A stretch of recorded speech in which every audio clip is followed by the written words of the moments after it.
While thousands have attended protests around the country, a key question has emerged as to what impact this will have on social cohesion and whether it will have an impact in the long term.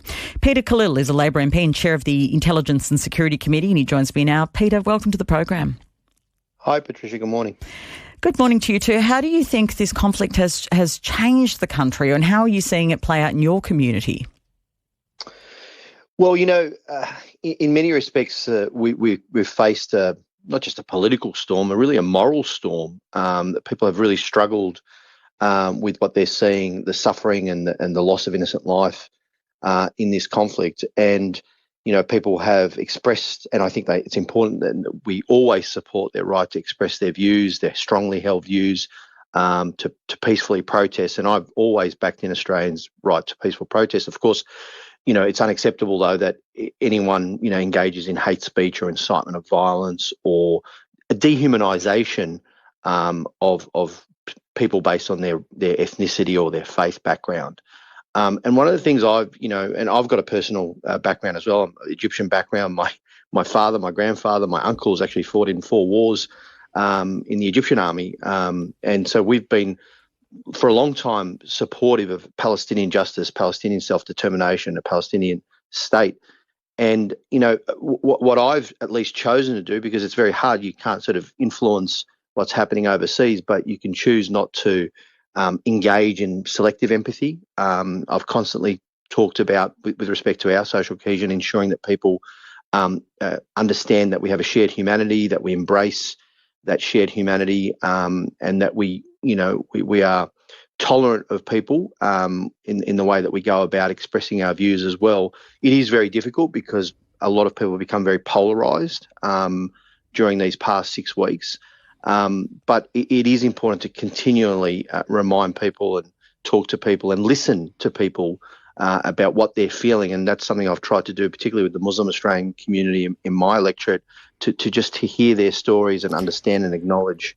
Are they expressing to you that they're disappointed that you're not calling for a ceasefire? Well, first of all, I've been calling for weeks for a unilateral humanitarian ceasefire. And that's basically calling for Israel to stop the airstrikes and the hostilities in Gaza so that food, water, medicine, fuel and other essential assistance can reach people in desperate need. I welcome the imminent truce or ceasefire that's being negotiated by Qatari and US officials. I understand many Australians have been calling for a ceasefire or a truce to hostilities, and that comes from a good place. But it misunderstands, I think, the reality of how long it takes to negotiate a ceasefire. Ceasefires require combatants to negotiate and agree to terms, and such as the release of hostages. And as we've seen, this has taken weeks to get where we are today. That's why I was calling for a unilateral or immediate ceasefire. And because the people of Gaza are suffering and they need relief right now. And that's why I was calling for that immediate ceasefire. But, it's really difficult because everything is contested. Everyone is very, very sensitive. But I think from my perspective, as a local MP, I tried to take principled stances on these issues. From my very first statement on this 6 weeks ago, I articulated that there have been decades of suffering under occupation for the Palestinians, decades of loss of life, a need for Palestinian justice and for self-determination and statehood.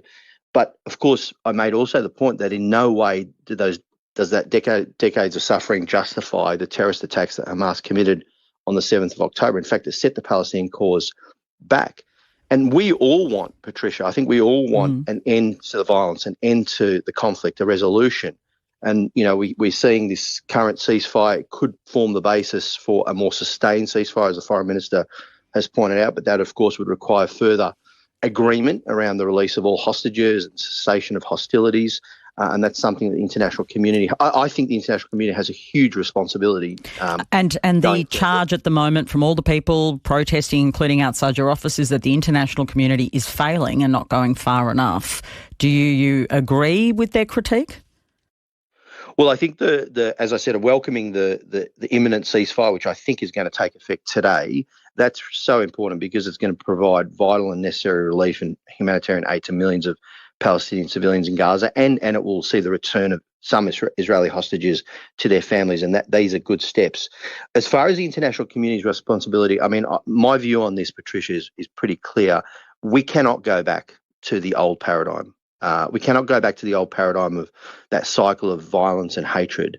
And I think it's incumbent upon all of us, Australia included, to be as constructive and as substantive as possible in our efforts to ensure that there is a governance, a security framework, and a transitional governance and economic framework in Gaza, that there is the ability then to negotiate with a future Israeli government for an actual Palestinian state. And, I certainly don't think Israel should reoccupy Gaza. I think that has to be off the table, certainly. And I think the international community has some big, big decisions, and there's a real need for political will and political courage, because the alternative is that we go back to the old paradigm, and that's unacceptable. Peter Khalil, thank you so much for joining us this morning. Thanks, Patricia. Cheers. Labor MP Peter Khalil, and you're listening to RM Breakfast. Stream any ABC radio station live and on the go. Discover new podcasts, music and audiobooks, all free on the ABC Listen app.